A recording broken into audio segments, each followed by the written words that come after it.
Good morning everyone, कैसे हैं आप सब लोग। मेरा नाम है राहुल और आप सबका स्वागत है टीचिंग वॉरियर के यूट्यूब चैनल पर। मैं आपको दूंगा हिंदी ग्रामर का प्रैक्टिस सेट, प्लस इसमें होंगे करंट अफेयर के क्वेश्चंस। तो अच्छा, आप लोग कल जो एप्लीकेशन डाउनलोड करवाया था ना, जो राहुल क्लासेस, वो चेक कर लीजिएगा। कोर्स चालू हो गया उस पर, ठीक है। Rahul Pandey official Telegram channel join कीजिएगा for PDF and more information, और बहुत सारी क्विज और बेसिक इन्फॉर्मेशन के लिए कि कभी फ्री कोर्स जो मिलता है। देखो, शहर में आजकल चोरियाँ बहुत हो रही हैं। अगर कहता चोर तो हो जाता ही विशेषण, ठीक है। अगर कहता चोरियाँ हैं, चोरियाँ क्या हो जाएगा, चोरियाँ हो जाएगा जातिवाचक संज्ञा, ठीक है। चोरी क्या होता है, चोरी होता है भाववाचक, चोर होता है विशेषण, चोरियाँ हो जाता है जातिवाचक, ठीक है। आंसर हो जाएगा ए। याद रखना, संज्ञा कितने प्रकार की होती है, 5 प्रकार की होती है अर्थ के आधार पर। भाववाचक संज्ञा हमेशा किस में रहेगी बताओ, एक वचन में रहेगी, ये भी याद रखना, ठीक है। और भाववाचक कितने प्रकार से बनाई जा सकती है, 5 प्रकार से बनाई जा सकती है। नेक्स्ट, इसमें पूछ रहा है अव्यय से बना विशेषण है, अव्यय को ही अभिकारी कहते हैं। क्या कहते हैं, अभिकारी। और ये 4 प्रकार का होता है। भीतर से बना है भीतरी, ऊपर से ऊपरी, समीप से समीप। आंसर हो जाएगा उपयुक्त सभी, डी हो जाएगा। विशेषण कितने प्रकार का होता है, विशेषण भी 4 प्रकार का होता है, गुण, संख्या, परिमाण और सार्वनामिक। नेक्स्ट, इसमें से स्त्रीलिंग पुल्लिंग बताना है, कौन सा गलत है। तो देखो, ते लिन होगा, ये इधर मात्रा आएगी, ये गलत मात्रा लगा दी इसमें, आंसर होगा डी, बाकी सब सही है। नेक्स्ट, इसमें बताना है कौन सा एक वचन बहुवचन का अशुद्ध है। तो देखो, नदियाँ होता है, ये इसमें भी यही दिक्कत है, आंसर होगा बी। अच्छा, दवाइयाँ देखना, हमेशा आपको दवाइयाँ ना बड़ी ई की मात्रा लेगी मिलती है, दवाइयाँ में बड़ी ई नहीं आती, छोटी ई आती है, ये चीज़ याद रखना, ये सही है बिल्कुल एकदम, ठीक है। आंसर बी है। नेक्स्ट, पहाड़ के ऊपर जाना मना है, तो पहाड़ के ऊपर की भूमि को क्या कहते हैं, आदित्य का। पहले तो ये याद रख लेना, बहुत ज़्यादा पूछा जाता है, हद से ज़्यादा। तो ये स्थानवाचक आएगा। और क्रिया विशेषण 4 प्रकार का होता है, स्थान, काल, रीत, परिमाण, ठीक है। आंसर हो जाएगा ए। नेक्स्ट, इसमें से कौन सा पूर्ण भूतकाल का उदाहरण है, पूर्ण भूतकाल पूछ रहा है, तो चुका और था, ये हो गया पूर्ण भूतकाल। रहा था क्या हो गया, अपूर्ण भूतकाल या तात्कालिक, ठीक है। और होगा होगी किस में आता है, ये आता है संदिग्ध में, ठीक है। नेक्स्ट, इसमें से देशज बताना है, तो देखो ये बड़बड़ाना, मिमियाना, झुठलाना, ये सब इस तरीके के जो बनते हैं ना, ये सब देशज बनते हैं। खिचड़ी, पगड़ी, लोटा, ये सब भी हैं, ठीक है, याद रखना। अब देखो, ये तीनों किसके, कुश्ती, कारीगर, कमर, ये सब फारसी के। किसके, फारसी के। हिंदी किस भाषा का शब्द है बताना, ये आप लोग, हिंदी किस भाषा का शब्द है, ठीक है। नेक्स्ट, अब इसमें पूछ रहा है बेमेल कौन सा है, तो देखो, अद्य का मतलब होता है आज, और आद्य का मतलब होता है पहला, तो यही बेमेल है, और बाकी सब सही लिखे हुए, ठीक है। नेक्स्ट, वासुदेव, तो वसुदेव प्लस अ, इसे कहते हैं वासुदेव। वसुदेव की जितनी भी संतान थी ना, उन सबको वासुदेव कहते हैं। ये अपत्यवाचक प्रत्यय कहते हैं इसे, ठीक है, याद रखना। आंसर हो जाएगा सी। प्रत्यय कहाँ लगते हैं, आगे पीछे लगते हैं या शब्द के अंत में लगते हैं। ये क्या होते हैं, ये होते हैं शब्दांश। और एक चीज़ याद रखना, कृत प्रत्यय और तद्धित प्रत्यय 2 प्रकार के होते हैं। नेक्स्ट, इसमें से बताना है अशुद्ध शब्द कौन सा है। अशुद्ध देखो, ऐसे समझो, एहसास होता है, ठीक है, ये अशुद्ध है। अब देखो, निरोग लिख लो, अहल्या लिख लो, ठीक है, और वाल्मीकि लिख लो, ठीक है, ज्योत्सना, ठीक है, चहार दीवारी, ये लिख लो, ठीक है। इन्हें याद रख लेना, ये बहुत ज़्यादा पूछे जाते हैं। अशुद्ध बताना है इसमें, तो अशुद्ध देखो ऐसे याद रखो, जिसका के साथ उसका आता है, जिसका उसका, ऐसे याद करो। नेक्स्ट, जिसके हृदय में ममता नहीं है तो उसे निर्मम बोलेंगे। निर्निमेष होता है बिना पलक जल झपकाए। निर्दय मतलब होता है जिसके हृदय में दया ना हो, जिसे किसी का डर ना हो, उसे निर्भय। आंसर हो जाएगा बी।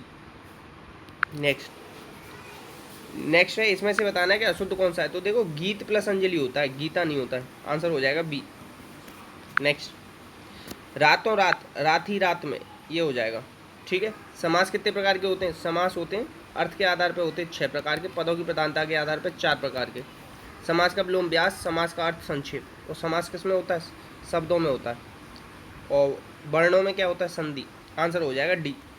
और इसमें कौन सा समास होगा ये आप लोग बताओगे, अव्ययीभाव होगा या नहीं होगा। नेक्स्ट, उसने अपने को निर्दोष बताया, सरल वाक्य को मिश्र वाक्य में बदलो। तो देखो मिश्र वाक्य में क्या आता है कि, तो आंसर लगा दो, ये आंसर हो जाएगा बी। मिश्र वाक्य किसके आधार पर होता है? रचना के आधार पर होते हैं वाक्य, 3 प्रकार के। सरल संयुक्त मिश्र उसी का भाग है ये, ठीक है। नेक्स्ट, सुमन खाकर सो गई है। सुमन खाकर सो गई, ये क्या हो गई? पूर्वकालिक क्रिया हो गई। क्या हो गई? पूर्वकालिक क्रिया। एक काम खत्म होकर दूसरा काम चालू हो जाता है तो उसे पूर्वकालिक कहते हैं। मतलब खाकर, खाकर फिर क्या गई? सो गई, तो ये क्या हो गया? क्रियापद बंद हो गया, ठीक है। नेक्स्ट, अब इसमें बताना है कृतवाच्य का उदाहरण कौन सा नहीं है। तो देखो कृतवाच्य में कभी भी के द्वारा या से द्वारा नहीं आता, ये कर्मवाच्य में आता है हमेशा, अगर सकर्मक क्रिया हो तो। अब देखो मोहन द्वारा पत्र लिखा गया, सकर्मक है ना, पत्र कर्म है इसमें, तो आंसर हो जाएगा बी। समझ में ना आ रहा हो तो कमेंट बॉक्स में पूछ लेना। नेक्स्ट, राजहंस बिन कौन करे क्षीर नीर अलगाव। क्षीर होता है क्या? दूध। नीर होता है पानी। मतलब ये है न्याय के अर्थ में न्याय न मिलना, आंसर हो जाएगा बी, ठीक है। नेक्स्ट, प्यासी पथराई आंखें। एक चीज़ आता है ना, पत्थर, पत्थर कैसे मार देते हो? ये जैसे सांप वगैरह निकल आता है तो उसमें पत्थर मार देते हैं ना गाँव में, तो आंसर हो जाएगा सी। नेक्स्ट, शशि मुख पर घूंघट डाले अंचल में दीपक छिपाई। शशि मुख, मुख क्या है? शशि, मुख को चंद्रमा मान लिया है तो क्या हो जाएगा? रूपक अलंकार हो जाएगा, ठीक है। आंसर हो जाएगा सी। जब अभेद आरोप होता है ना तो वहाँ रूपक अलंकार होता है। प्रातः नभ था बहुत नीला शंख जैसे। देखो सा, सी, से, सम, सरिस, जैसा, जैसे, ये सब आ जाते हैं तो उपमा अलंकार होता है। वो कौन सा होता है? उपमा। इन शब्दों को याद कर लेना जो मैंने अभी बताए। Answer D. अलंकार के प्रवर्तक कौन है? भामह। अलंकार का अर्थ होता है आभूषण। नेक्स्ट, इसमें बताने सकर्मक कौन सा है? तो देखो लिखना, कुछ तो लिखता होगा, लिखना सकर्मक है।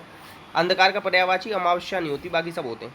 नेक्स्ट, शुद्ध शब्द बताना है, शुद्ध शब्द कौन सा होगा? तो दवाइयाँ में छोटी ही आती। चिन्ह कैसे लिखते हैं? चे और ना पूरा बनेगा, या तो ऐसे लिख लो, हा आधा लिख लो, मगर पीछे कभी भी आधा शब्द लिखते नहीं है, तो ये इस तरीके से लिखा जाता है, हा ऐसे, ना।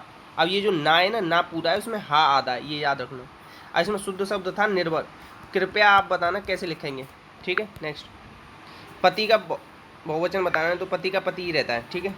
नेक्स्ट, इसमें से बताना है निर्देशक चिन्ह कौन सा? एक होता है योजक चिन्ह, इतना सा लगाते हैं द्वंद्व समास में। निर्देशक होता है बड़ा, ये होता है अल्प विराम, पूर्ण विराम, इकलौता हिंदी का विराम चिन्ह है ये पूर्ण विराम। विराम चिन्ह की संख्या 20, कामता प्रसाद गुरु जी ने बताई है, याद रखना, ठीक है। इसे कहते हैं पाद बिंदु, इसे कहते हैं उपविराम, ये सब याद रखना। नेक्स्ट, अभी ICC player of the month किसे चुना गया है? कौन सा? मई महीने का। माँ से मई और माँ से क्या हो जाएगा? मुसफिर रहीमा, इस तरीके से याद रख लेना, माँ से मई, माँ से मुसफिर, आंसर हो जाएगा ए, ठीक है। नेक्स्ट, नेक्स्ट है इसमें से किस प्रजाति का संबंध है? हाल ही में खोजी गई प्रिस्टोरिया लालजी। लालजी को कर लो लाला जी, क्या कर लो? लाला जी। और लाला जी के पास होता है काफ़ी सारा धन, तो काफ़ी से कर लो कॉफ़ी। अपने यहाँ सबसे ज़्यादा कॉफ़ी कहाँ प्रोड्यूस होती है? कर्नाटक में। और ये प्रजाति कहाँ पाई गई है? अंडमान निकोबार में। अंडमान निकोबार में ही क्या है? सैंडल पीक है, ये याद रखना, ठीक है। और बैरन द्वीप है जो सबसे अपने इंडिया का एकमात्र ज्वालामुखी है, सक्रिय, ठीक है। आंसर क्या हो जाएगा इसका? बी। नेक्स्ट क्वेश्चन है आपका, अभी टोक्यो पैरा ओलंपिक में ताइक्वांडो को क्वालिफाई करने वाली पहली कौन बन गई खिलाड़ी? तो ता से ताइक्वांडो और ताई से तंवर, तो अरुणा तंवर बन गई, ठीक है, याद रखना। नेत्रा कुमार कौन बनी थी? नाविका बनी थी पहली। फवाद मिर्जा ये घुड़सवार बने थे, ये सब याद रखना, आंसर हो जाएगा ए। नेक्स्ट, अभी हाल ही किस राज्य में राजा पर्व उत्सव मनाया गया? तो देखो राजा ना अपने में उसमें हेलीकॉप्टर में उड़ के चला जाता कहीं पे भी। अब देखो राजा पर्व एक ऐसे भी पूछा जाता है, मासिक धर्म से रिलेटेड कौन सा त्यौहार है? तो वो भी राजा पर्व है। ऐसा मानते हैं कि धरती माता को मासिक धर्म आता है इस समय, ठीक है, याद रखना, आंसर हो जाएगा बी। चेस अकेडमी भी अभी यहीं पर बनाई गई है। नेक्स्ट क्वेश्चन है आपका, अभी हाल ही में दुनिया का पहला लकड़ी से बना उपग्रह कहाँ से लॉन्च होगा? तो ये न्यूजीलैंड से लॉन्च होगा। करेगा कौन? यूरोपीय एजेंसी करेगी, ठीक है, तो आंसर हो जाएगा सी। नेक्स्ट, हाल ही में नाटो का 31वां शिखर सम्मेलन, देखो नाटो का हेडक्वार्टर कहाँ है? ब्रुसेल्स, ये है कहाँ पे? बेल्जियम में, यहाँ पे ये, तो यहीं पे हुआ है इसका, ठीक है, आंसर क्या हो जाएगा? सी। हेग नीदरलैंड में क्या है? इंटरनेशनल कोर्ट ऑफ जस्टिस का हेडक्वार्टर है, ठीक है, याद रखना। जेनेवा में क्या है? वर्ल्ड ट्रेड ऑर्गेनाइजेशन का है। और वर्ल्ड फूड ऑर्गेनाइजेशन का रोम इटली में, ठीक है, याद रखना ये सब। और ये जो है ना नाटो में कितने देश हैं? 30 देश हैं। और 30वां देश कौन सा बना जुड़ा था इससे? अगर कोई बता सके तो बताना। नेक्स्ट, किस भारतीय खिलाड़ी पहलवान को पोलैंड ओपन में स्वर्ण पदक मिला है? तो ये विनेश फोगाट को। इन्होंने ही टोक्यो ओलंपिक के लिए क्या क्वालिफाई भी किया है। नेक्स्ट है हाल ही में लॉन्च हुई book believe what life and cricket taught me. तो देखो ये किसकी, सुरेश रैना की है, पहले भी बता दूं बायोग्राफी, ये भरत सुंदरन ने लिखी है, ठीक है, याद रखना। इन्हें क्या मिला था, डेविड डाइक को बताओ, ये आप बताओगे इन्हें क्या मिला था, अभी एक पुरस्कार मिला था, बहुत ज़्यादा इंपॉर्टेंट था, ठीक है। नेक्स्ट इतने ही क्वेश्चन थे, तो प्लीज़ शेयर कीजिएगा, सपोर्ट कीजिएगा, अच्छी लगी वीडियो तो लाइक कीजिएगा। इसी के साथ जय हिंद जय भारत।